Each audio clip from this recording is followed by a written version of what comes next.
Halo guys, balik lagi ke channel DR Tokyo.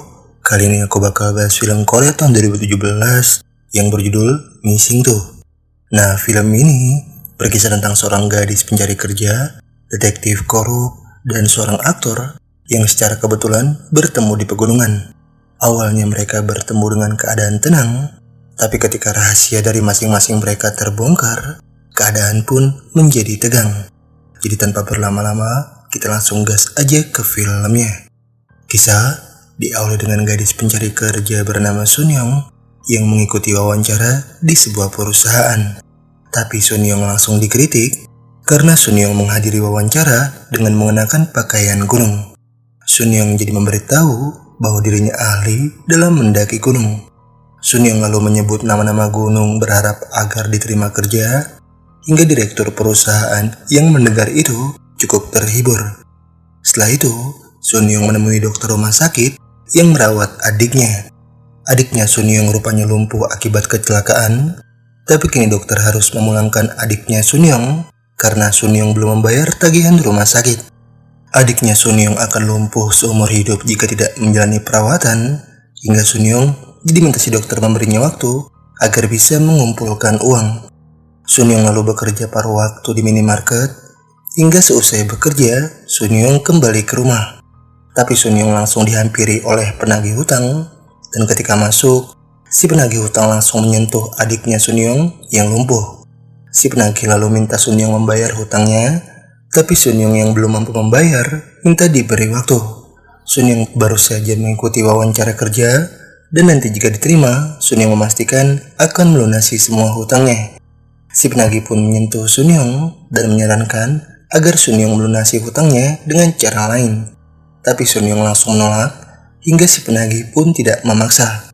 Si penagih lalu minta dibuatkan ramen, tapi setelah Sun Young menuruti, si penagih malah ingin melecehkan adiknya Sun Young.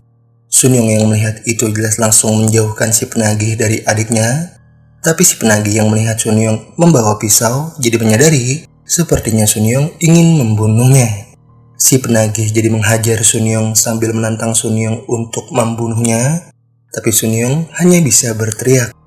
Di tempat lain, detektif korup bernama Song Hoon ini menangkap seorang pria dan memaksa si pria agar memberitahu keberadaan uangnya. Entah uang apa, tapi yang jelas detektif Song Hoon butuh uang itu untuk biaya sekolah anaknya di luar negeri. Detektif Song Hoon akan menembak si pria jika tidak memberitahu keberadaan uangnya, hingga si pria yang takut akhirnya memberitahu bahwa uangnya ada di tangan seorang penjaga kabin. Detektif Song Hoon pun menanyakan lokasi kabinnya, dan si pria memberitahu lokasi kabinnya terletak di Gunung Wolta. Setelah waktu berlalu, seorang aktor bernama Ajin kini menuju Gunung Wolta bersama kepala agensinya. Sun Young juga akan mendaki Gunung Wolta karena direktur perusahaan ternyata memilih gunung itu sebagai tempat untuk wawancara terakhir. Wawancara akan dilaksanakan di kuil yang ada di atas gunung. Jadi direktur perusahaan minta para pelamar untuk sampai ke kuil sebelum esok hari. Setelah itu pendakian dimulai, tapi direktur bertanya barang apa saja yang Sun Young bawa. Direktur menyadari tas bawaan Sun Young sepertinya tampak berat, tapi Sun Young mengaku hanya membawa barang-barang wanita. Detektif Song Hoon juga kini mulai mendaki, dan setelah itu direktur perusahaan minta para pelamar untuk mendaki secara terpisah. Direktur berharap para pelamar bisa cepat tiba di kuil, hingga Sun Young langsung lanjut mendaki bersama pelamar pria yang menjadi rekannya. Detektif Song Hoon kini dihubungi atasan yang kesal karena detektif Song Hoon mendaki gunung tapi membawa pistol. Detektif Song Hoon pun mengaku sedang mengejar penjahat, jadi ia harus membawa pistol untuk berjaga-jaga. Detektif Song Hoon ingin lanjut mendaki sambil merokok, namun Sun Young yang lewat langsung menegur detektif Song Hoon agar berhenti merokok. Sementara Ajin kini rupanya baru saja selesai berhubungan dengan kepala agensinya. Kepala agensi ternyata sengaja datang ke gunung itu hanya untuk berhubungan dengan Ajin, karena selain sepi, di gunung itu juga tidak ada kamera pengawas. Para pelamar juga kini masih mendaki, tapi pelamar wanita yang mendapat kabar diterima di perusahaan lain jadi memutuskan berhenti mendaki. Setelah itu, kepala agensi dihubungi sutradara yang akan membuat film. Kepala agensi rupanya menyarankan sutradara agar menjadikan aktor lain sebagai pemeran, hingga Ajin yang mendengar itu jelas kesal. Ajin yang tidak terima akhirnya menenggak obat, tapi kepala agensi langsung mengambil obatnya dan minta Ajin tidak perlu khawatir karena ia akan mengurus semuanya. Sunyong yang kembali bertemu detektif Song Hun jadi langsung menanyakan arah menuju kuil, tapi detektif Song Hun tidak tahu. Detektif Song Hun yang ingin cepat sampai ke kabin pun lanjut mendaki, hingga Sunyong dan rekannya juga melanjutkan pendakian. Setelah itu kepala agensi mengajak Ajin pulang, tapi Ajin yang masih kecewa karena tidak diberi peran jadi keluar dari mobil. Kepala agensi yang kesal dengan sikap Ajin akhirnya ingin menutup pintu mobil, tapi Ajin malah mendorong pintu sampai membuat kepala agensi terbentur. Kepala agensi yang emosi langsung memaki Ajin, hingga Ajin yang tidak terima akhirnya langsung mencekik kepala agensi sampai napasnya terhenti. Setelah itu Ajin mendapat panggilan dari manajer yang memberitahu bahwa Ajin telah dipilih oleh sutradara untuk menjadi pemeran utama di dalam filmnya. Ajin bisa terpilih menjadi pemeran utama berkat kepala agensi karena sebelumnya kepala agensi ternyata sudah menyogok si sutradara. Ajin yang mendengar itu pun merasa bersalah karena kepala agensi yang sebenarnya baik malah Ajin bunuh. Ajin pun menenggak obatnya lagi, hingga singkatnya setelah itu Ajin membawa jasad kepala agensi. Ajin mulai mendaki gunung, tapi malah bertemu dengan Sunyong dan rekannya. Ajin pun langsung minta bantuan dengan mengaku baru saja mengalami kecelakaan saat mendaki. Kepala agensi tidak sadarkan diri akibat terjatuh, tapi Sunyong ragu dengan Ajin sebab Ajin tidak terlihat seperti habis mendaki. Ajin jadi kesal dengan Sunyong dan ia meyakinkan bahwa ia tidak bercanda. Rekannya Sunyong yang menyadari Ajin seorang aktor jadi langsung membantu Ajin membawa kepala agensi. Tapi saat tiba di mobil, rekannya Sunyong menyadari kepala agensi sudah tidak bernafas. Ajin jadi meyakinkan bahwa kepala agensi hanya pingsan, tapi rekannya Sunyong tidak percaya. Rekannya Sunyong yang sadar ada yang tidak beres jadi ingin menghubungi polisi, tapi Ajin langsung menghantamkan stick baseball ke rekannya Sunyong. Sunyong yang ketakutan langsung kabur dan Ajin pun langsung mengejarnya. Detektif Song Hun yang menyaksikan hal itu kebingungan. Sampai setelah itu, Sunyong pun terjatuh. Ajin pun ingin menjelaskan semuanya ke Sunyong agar Sunyong tidak salah paham. Namun Sunyong yang terlanjur takut langsung melempar tanah dan lanjut kabur. Ajin yang emosi jadi kembali mengejar Sunyong, yang mana Sunyong memilih bersembunyi. Tapi Ajin berhasil menemukan Sunyong, hingga Sunyong yang sudah capek berlari jadi memohon agar dibiarkan pergi.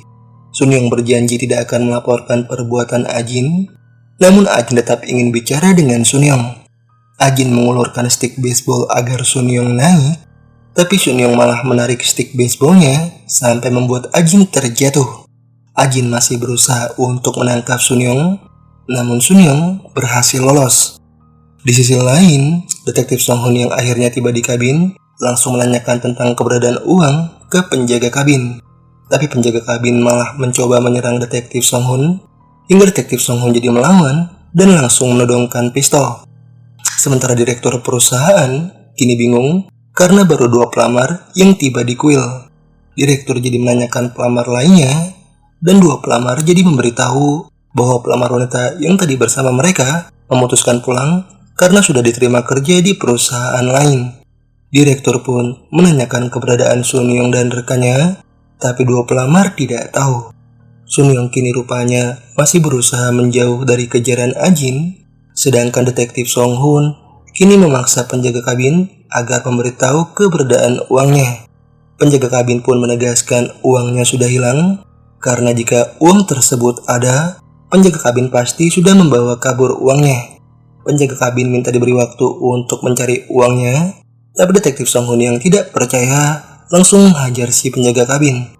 Hari pun berganti gelap dan Sunyong yang masih terus menjauh akhirnya dihentikan Ajin.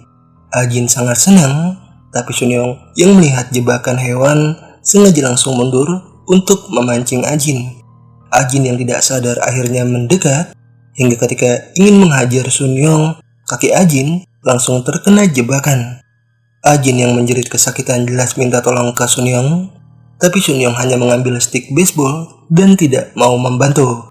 Sun Young menyebut Ajin bodoh dan kemudian pergi.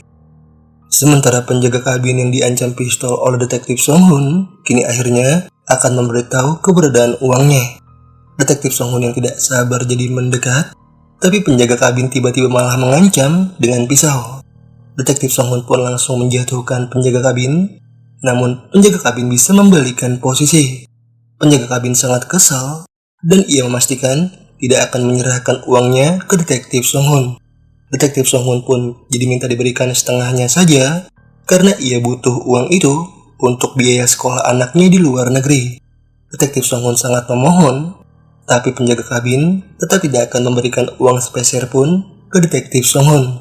Penjaga kabin ingin membunuh detektif Song Hun, tapi nyamuk yang mengganggu membuat penjaga kabin jadi tidak bisa fokus.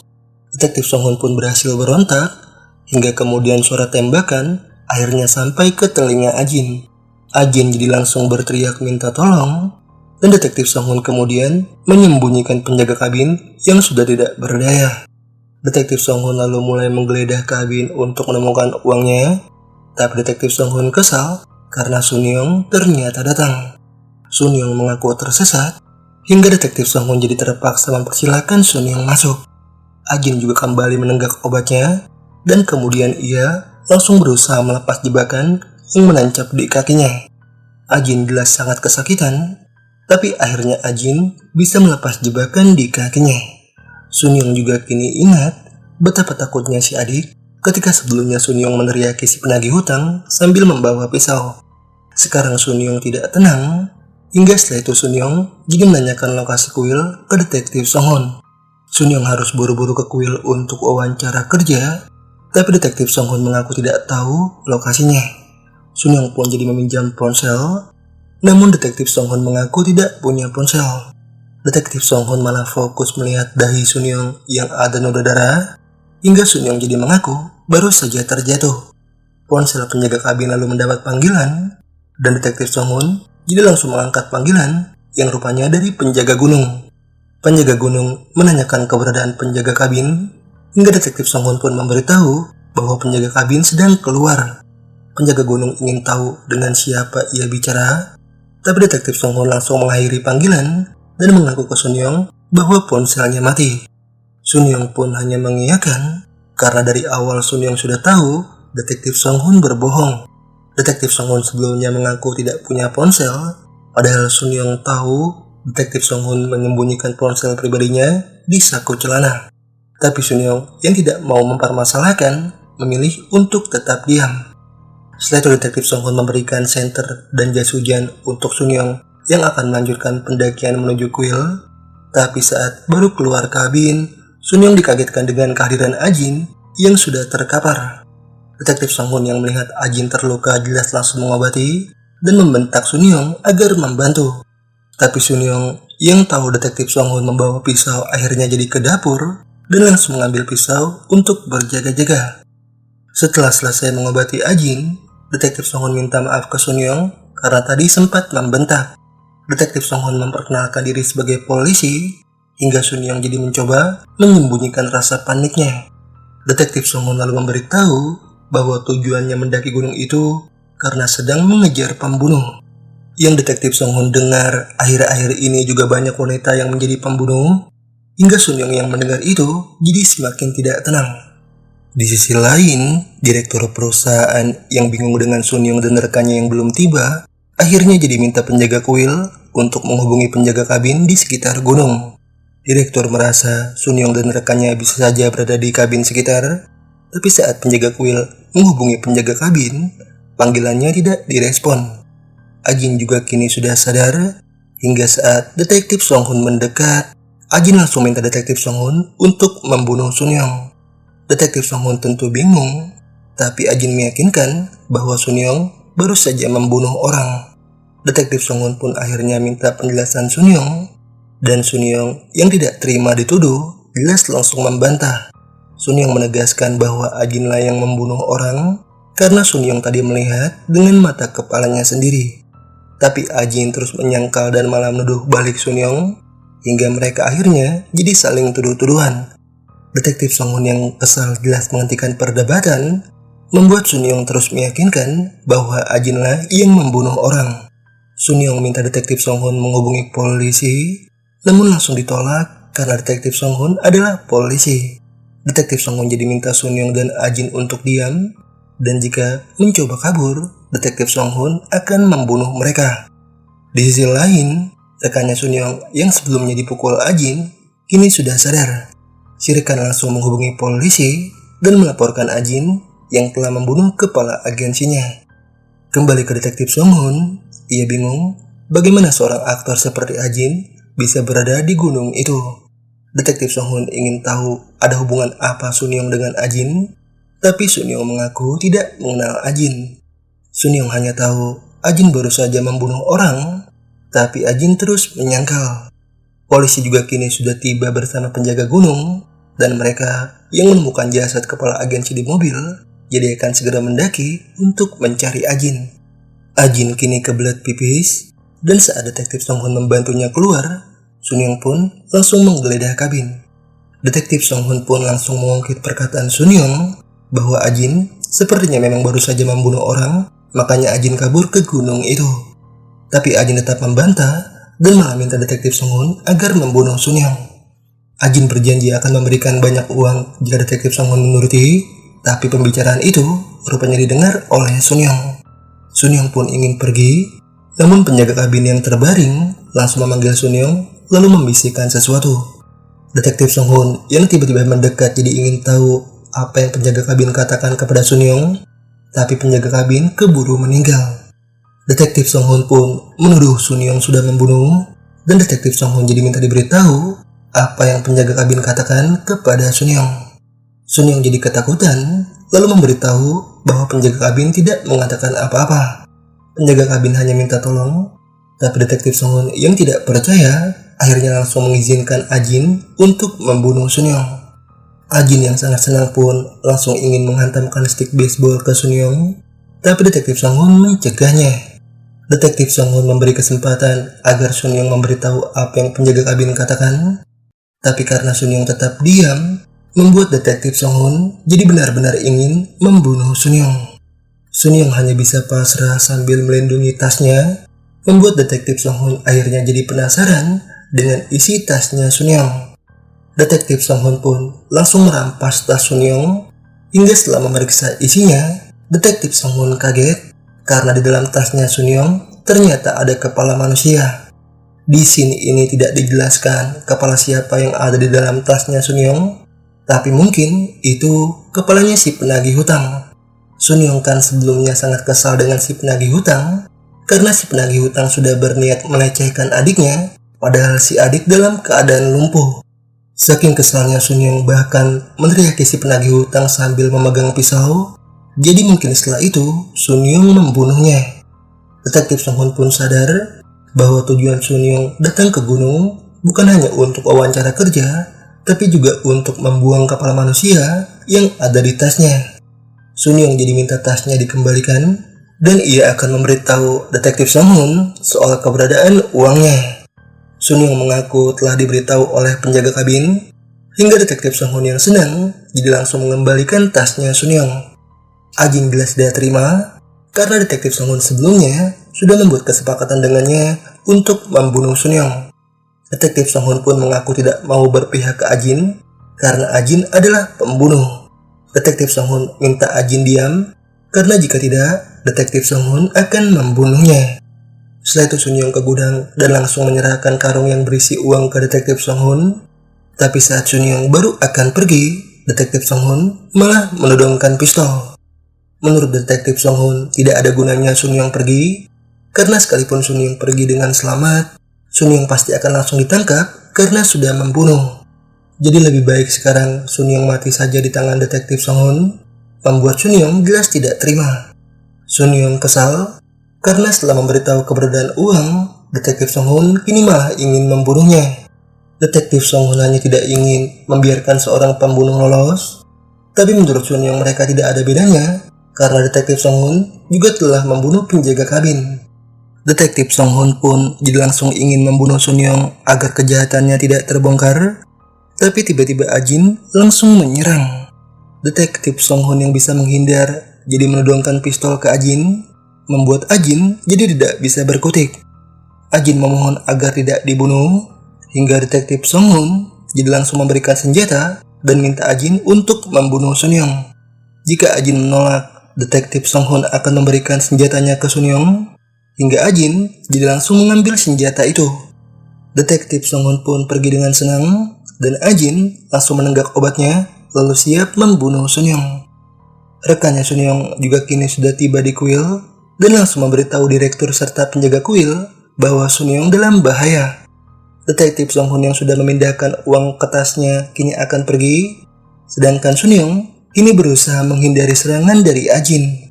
Sun Young berlari ke dapur lalu mengambil pisau, hingga ketika Ajin kembali menyerang, Sun Young berhasil menikam duluan.